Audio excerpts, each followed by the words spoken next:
प्रिय दर्शकों, जय सिया राम, जय श्री कृष्ण। गंगा सागर तीर्थ की जो कहानी है, महात्म्य है, वह जो शास्त्र सम्मत वर्णन, महत्व कथा कहानी आप श्रवण कीजिए।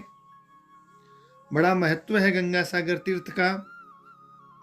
एक ख्याति प्राप्त कहावत है कि सब तीर्थ बार बार, गंगा सागर एक बार। जीवन में एक बार गंगा सागर का तीर्थ अवश्य ही करना चाहिए। गंगा सागर तीर्थ की उत्पत्ति कथा इस प्रकार से है। भगवान श्री राम जी ने अवतार लेकर सूर्य वंश को धन्य किया। उन्हीं के पूर्वजों में महाराज बाहु की छोटी रानी से राजा सगर का जन्म हुआ। यथा समय महामुनि औरव ने सगर को अस्त्र शस्त्रों की मंत्र सहित शिक्षा दीक्षा दी। राजा सगर ने अपने कुलगुरु वशिष्ठ से दिव्यास्त्रों को प्राप्त कर अपने शत्रु राजाओं को पराजित किया। राजा सगर की दो रानियां थी, केसिनी और सुमुति। ये दोनों विदर्भ राज कश्यप की कन्याएं थी। एक समय राजा सगर की दोनों रानियों द्वारा पुत्र प्राप्ति की प्रार्थना करने पर औरव मुनि बोले, तुम दोनों में से एक रानी तो एक ही पुत्र प्राप्त करेगी, जो कि वंश को चलाने वाला होगा। दूसरी रानी केवल संतान विषयक इच्छा की पूर्ति के लिए 60,000 पुत्र पैदा करेगी। अतः तुम लोग अपनी अपनी रुचि के अनुसार इनमें से एक एक वर मांग लो। केसिनी ने वंश परंपरा हेतु एक ही पुत्र का वरदान मांगा तथा रानी सुमति के 60,000 पुत्र हुए। केसिनी के पुत्र का नाम असमंजस था। असमंजस दुष्टता और उन्मादता पर भरपूर था। असमंजस की देखा देखी सगर के सभी पुत्र दुराचारी हो लोक में उपद्रव करने लगे। वे धार्मिक अनुष्ठान करने वाले लोगों के कार्य में विघ्न डालते। उन्होंने साधु पुरुषों की जीविका को छीन लिया, सदाचार को नाश कर डाला। इंद्रादि देवता दुख से अत्यंत पीड़ित हो कपिल मुनि के पास गए। कपिल मुनि ने कहा, जो लोग इस जगत में अपने यश, बल, धन और आयु का नाश चाहते हैं, वे ही दूसरे लोगों को पीड़ा पहुंचाते हैं। उन्हें देव शीघ्र ही नष्ट कर देता है। थोड़े ही दिनों में इन सगर पुत्रों का नाश हो जाएगा। राजा सगर अपने पुत्रों के दुष्कृत्य से बहुत दुखी रहते थे। असमंजस के अंशुमान नामक पुत्र हुआ, जो बड़ा धर्मात्मा, गुणवान और शास्त्रों का ज्ञाता था। वह हमेशा अपने पितामह राजा सगर के साथ रहकर राज्य के कार्यों में हाथ बटाता था। राजा सगर ने वशिष्ठ आदि महर्षियों के सहयोग से परम उत्तम अश्वमेघ यज्ञ का अनुष्ठान आरंभ किया। उस यज्ञ के लिए नियुक्त किए हुए घोड़े को देवराज इंद्र ने चुरा लिया और पाताल में जहां कपिल मुनि रहते थे ले जाकर बांध दिया। सगर के पुत्रों ने सभी लोकों में अश्व को खोजा, परंतु अश्व कहीं भी दिखाई नहीं दिया। जब उन्हें कहीं घोड़ा नहीं मिला, तब उन्होंने सब ओर से पृथ्वी को खोद डाला।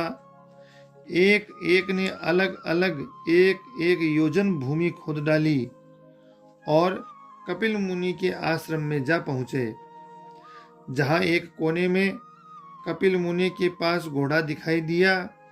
घोड़े को देखकर वे 60,000 राजकुमार शस्त्र उठाकर ये कहते हुए कि कपिल मुनि की ओर दौड़ पड़े कि यही हमारे घोड़े को चुराने वाला है, इसे बांध लो। इससे मुनि की समाधि भंग हो गई। उन्होंने सगर पुत्रों से कहा, जो ऐश्वर्य से, मद से उन्मत्त हैं, जो भूख से पीड़ित हैं, जो कामी हैं तथा जो अहंकार से मूढ़ हो रहे हैं, ऐसे मनुष्यों को विवेक नहीं होता। ऐसा कहकर भगवान कपिल के नेत्रों से आग प्रकट हुई और उस आग ने समस्त सागर पुत्रों को जलाकर भस्म कर डाला। देवदूत ने राजा सगर के उन 60,000 पुत्रों के भस्म होने का वृत्तांत सुनाया। सब वृत्तांत सुनकर के शास्त्रों के ज्ञाता राजा ने प्रसन्नता पूर्वक कहा, देव ने ही उन दुष्टों को दंड दिया है। महाराज सगर ने अपने पुत्र अंशुमान को अश्व खोजने के लिए भेजा। अंशुमान अपने चाचाओं के द्वारा खोदे हुए मार्ग से समुद्र के किनारे किनारे चलकर उनके शरीरों की भस्म के पास पहुंचे। वहीं घोड़े को देखा। वहीं पर भगवान के अवतार कपिल मुनि भी बैठे हुए थे। अंशुमान ने अपने पिता के भाइयों द्वारा किए गए निंदित कर्म के लिए क्षमा मांगी। नाना प्रकार से कपिल मुनि की प्रार्थना की। कपिल मुनि अत्यंत प्रसन्न हुए और बोले, हे राजकुमार, वर मांगो। तब अंशुमान प्रणाम करके बोला, भगवान, हमारे इन पितरों को ब्रह्मलोक पहुंचा दो। तब कपिल मुनि बोले, तुम्हारा पुत्र यहाँ गंगा जी को लाकर अपने पितरों को स्वर्गलोक पहुंचाएगा। पुण्य सलीला गंगा जी इन सगर पुत्रों के पाप धोकर इन्हें परम पद की प्राप्ति करा देंगी। बेटा, इस घोड़े को ले जाओ, जिससे तुम्हारे पितामह का यज्ञ पूर्ण हो जाए। तब अंशुमान ने अश्व सहित जाकर राजा सगर को सब समाचार निवेदन किया। राजा सगर अपने पुत्र अंशुमान को राज्य सौंपकर निष्प्रय एवं बंधन मुक्त हो भगवान विष्णु की उपासना करते हुए स्वर्ग धाम चले गए। राजा अंशुमान के पुत्र हुए दिलीप और महाराजा दिलीप के पुत्र हुए भगीरथ।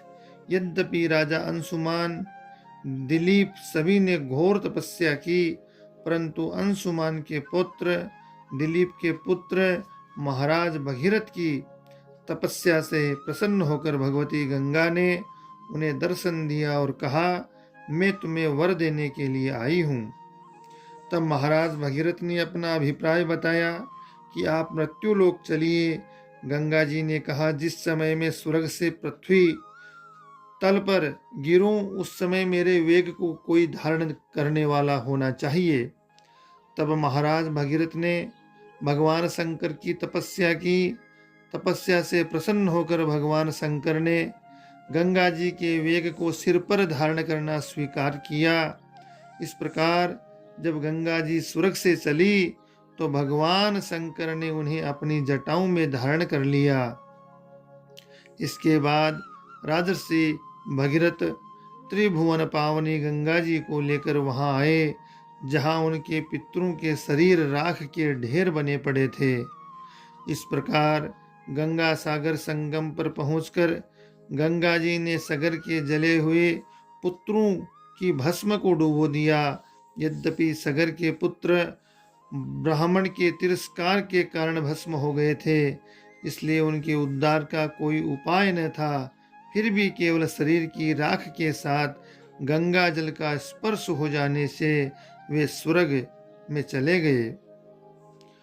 जब गंगा जल से शरीर की राख का स्पर्श हो जाने से सगर के पुत्रों को स्वर्ग की प्राप्ति हो गई, तब जो लोग श्रद्धा के साथ गंगा सागर तीर्थ में शुभ अवसर पर स्नान, दान, तर्पण आदि करते हैं, उनकी मुक्ति में क्या संदेह है। गंगा सागर तीर्थ का बड़ा अद्भुत महत्व है। धर्मशास्त्रों में और लोकोक्ति है कि सब तीर्थ बार बार, गंगा सागर एक बार। अर्थात